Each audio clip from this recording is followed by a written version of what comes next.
morning, Taymates. It's Sunday. I don't know if you can see me that well. I think you can. But I don't have a lot to say. I just wanted to pop on here really quick and talk about. I'm so excited. You guys know I'm on a weight loss journey. Ouch. I'm sorry I look crazy. I work in like 40 minutes, so I'm trying to hurry up and do my makeup while I talk to you guys. But I wanted to get on and talk about the importance of having non-scale fitness goals. Whenever we're on our fitness goal, we always want to Ooh, my voice. I've been feeling too. Good. My allergies have been getting to me. But whenever we're on our fitness journeys, we're always talking about wanting the scale to look a certain way. And don't get it twisted. I'm not one of those girls who are going to say don't go by the scale. I do enjoy the scale every now and then because although it's not the number one way to kind of measure your weight loss, it does help, in my opinion. It helps a little bit. So although we can't always go by the scale, sometimes you gotta have different measurements to measure your weight loss goals because sometimes that dang scale, it bullies us. It stays the same. It don't work. My scale hasn't been working for a while, and I put new batteries in it. They're kind of cheap batteries, so maybe that's why. But you have to go by other things than just the scale. So lately what I've been doing is been going off how I feel. Like when I wake up, do I feel proud of myself for the decisions I made the day before? Is there something that I can hold on to that I did amazingly the day before that I can use to be proud of myself to motivate me for that day? I've been starting to measure myself as well with like not a tape measure, but you know what I mean, like one of those clothing measuring things that they used to do at JCPenney whenever they measured you to see what bra size you were. And also I go off my clothes. That's something my mother likes to go off. She loves to go off her clothes. How do my clothes feel? Do I have certain outfits that I wore a couple months ago that I felt snatched in? Do I still feel snatched? Or if there's certain clothes that I had a couple months ago that I couldn't fit, but I can fit now. So yeah, those are a couple things that I like to go off of. I've been losing weight since 2022 and trying to keep it off and be consistent. I lost 80 pounds. I'm really proud of myself, but I do have about 10, 15 more pounds to lose. I started at 240, and I'm about 160 now, but I fluctuate from 160 to 165, and I want to get down to 150 because of the way I fluctuate. I am not a makeup girly, and I know this is really, really bright, guys. This is from Walmart. This is from the freaking dollar store. I promise you, I will look good whenever I get done. Just don't judge me. But I ordered some more concealer on Amazon. It should be coming in today. Like I said, I'm not a makeup girly, so I don't really even know where to put my things. But I promise you, when I get done, I'm going to look good, and I'll show you. But anyway, guys, so the scale has been making me upset lately. Honestly, it's been pissing me off because it's either been staying the same or it's just been going up to like 165, 163.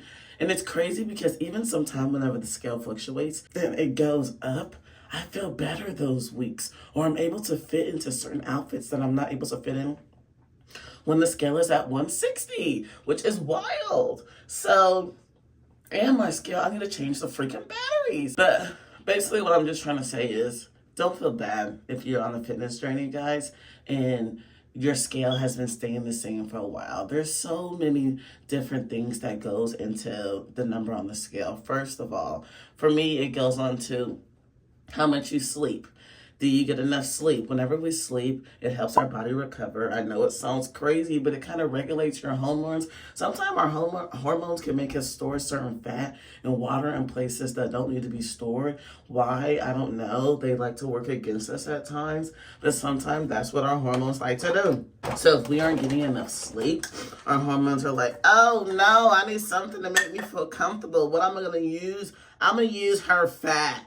Yeah, let's keep her fat on for a little bit longer so that way we can be comfortable. And you're over here working so hard, thinking that you haven't lost any weight. But in reality, your hormones are just working against you. They're being rude. Why are you being rude? So sleep. Make sure you get some sleep. Other than that, it's just, if it's a weekend, I weigh myself on. I know this looks really light, guys, but just trust me.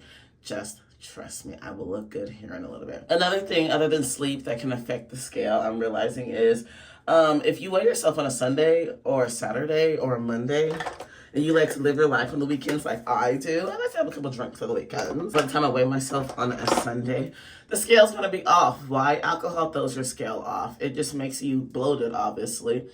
Whenever you drink, you hold more weight around your fat area and all your fatty areas than you normally do. And then alcohol stays in your system, I want to say about like 3 days. You're not going to see me. Give me 1 second. I hate how blurry this looks, but we already started, so whatever. So yeah, alcohol stays in your system for about 3 days. So if you weigh yourself on the weekend, sis, you're gonna, or after you get done drinking, you're gonna be a little bit thicker than usual. Because alcohol is just staying in your system. So be nice to yourself about that. You know what I mean? It happens. Another thing that I'm realizing is if I don't eat a lot of vegetables or don't drink a lot of water that week, and I'm not saying you have to eat vegetables every day. I know you're supposed to eat like 6 or 5 different fruits a day, which would be a blessing, but who has time to get 6 vegetables and freaking 5 fruits into their diet every day? Not me. So eat as much as you can, but I notice whenever I do slack, y'all, the scale is not happy with me. It's like, girl, you've been working out 5 times a week, yes, and you've been eating a couple of vegetables and a couple of fruits, but you ain't been drinking your water. And now you're bloated, feeling disgusted, feeling gross. Ew, I. So yeah, if your scale is also staying the same, it can have anything to do with your sleep. It can have anything to do with the decisions you make on the weekend, but also can have something to do with you not drinking enough water. Make sure you get enough water in whenever you're on this fitness journey, y'all. I can't express to you enough. And I don't even know, honestly, I'll do some more research for us. I don't even know, because whenever I drink water, y'all, I feel so bloated. And also sometimes whenever I weigh myself, I'll be like 162, and then I'll pee, and then I'm at like 159, which is wild. It's crazy. But yeah, the water thing, just drink water. It helps fluctuate all the nasty and the bad toxins in your body. You know what I mean? So that way, when the nasty and bad stuff is out your body, the good stuff can stay in your body. Your body can chisel, whizzle, and do what it needs to do to tizzle. Okay? So drink some water, y'all.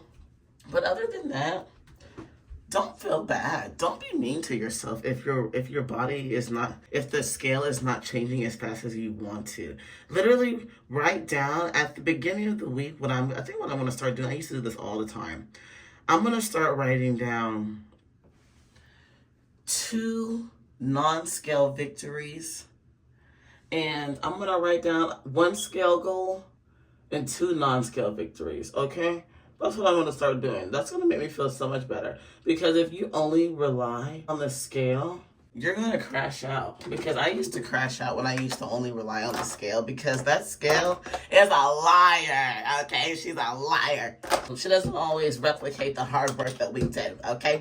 So from now on, I want us to write down 2 non-scale victories. And if you even want to have a little extra credit, 3 non-scale victories. And a non-scale victory can be something like fitting in a certain outfit or a certain shirt or a certain pair of pants that you've been wanting to wear for a while but haven't been able to. That could be a non-scale victory. Another non-scale victory could be eating less sugar that week. Like, say you're a sugar fanatic like me. I am a sugar girl, I'm telling you.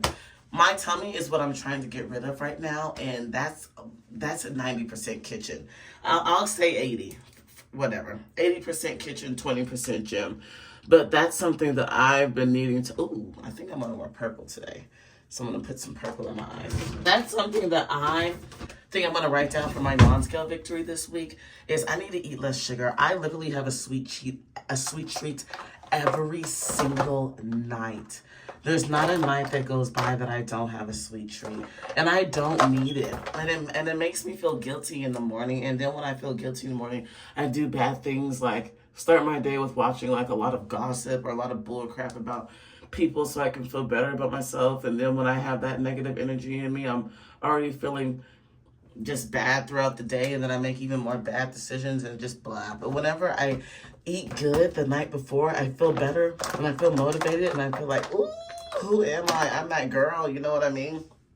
And I feel more motivated to make better food decisions in the morning and throughout the day, because I'm like, I already got a head start. I didn't have my 300-calorie sweet treat at night, so now I can really just be the woman that I've always wanted to be. You know what I mean? So a non-scale victory could be having less sweets. It could be drinking less. It could be trying to work out more days than usual. It could be trying to work out longer than usual. There's so many different non-scale victories that you can do. But try to pick a couple non-scale victories so that way if the scale does stay the same, you don't feel discouraged or don't feel like you're not doing enough, because we are still doing a lot. Like every little thing counts. Celebrate the small things. Celebrate it. Like today I measured myself with my measure, and my waist for the past couple of weeks, I think it was like what was it? I think it was like at 33 or something, and now it's like at a 31.5. And a lot of my measurements just went down. I'll share it with you guys in a little bit, but a lot of my measurements would just have went down. And some of them just went down by 0.5. But 0.5 is a win. A win is a win. You know what I'm saying? So celebrate all that stuff. Clap. I like to post. I'm not going to lie. I'm a poster. I'm someone who does really well whenever people encourage me. And I've built an online community. Taymates, you guys are awesome, but also my Instagram and my TikTok, they go hard for me. If you want to follow me, TaylorMade Fit. But I like to post because when I post, people tell me, good job, you're doing a good job. And I know you can't always go off the accolades of others, but I'm not going to lie, whenever y'all do be nice to me, it does help. So I like to post whatever you need to do. Whatever you need to do to feel proud of yourself and to make yourself feel good about doing the good thing. Do that, you know what I mean? And then a scale victory can be whatever, whatever number you want to be at. Mine is... I haven't been able to weigh myself because my scale. Well, I think I did a couple days ago, and I was 163. So I'd love to get down to 160. So that's the goal as of right now. And I do it in measurements. Like, of course, I want to be 150, but I can't be 150 tomorrow if I'm 163 today. So you know what I mean. So my goal is gonna be 160 from now on, and then when I get there, I'll drop it down to 158, then 156, and then 154, etc., etc. Okay?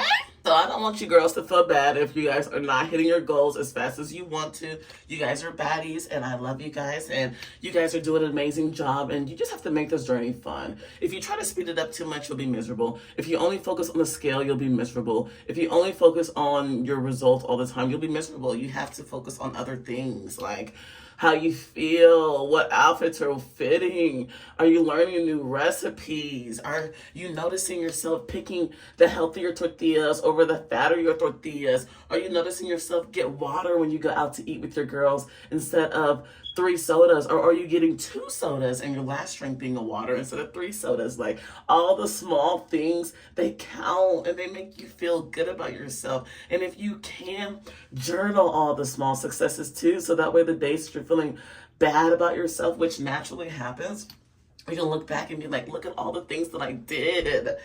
So yeah, guys, I love you guys. I'm going to get ready for work. I'll show you the finishing result in a little bit, because I know some of you guys are just like, ooh, but I'll show you how good I'm going to look. And you got this. We got this. I'll see you guys in the next video. Teammates, I told you I was not going to look too crazy by the time the makeup was done. But I'm not playing about what I said earlier. Write down 2 or 3 non-scale victories and then 1 scale victory, and let's demolish today. Okay, let's demolish today, and let's not feel bad if we don't get all of our goals hit. That's why it's better to make more goals than not, because the more goals you make, the more goals you'll hit. Okay, I'll see you later.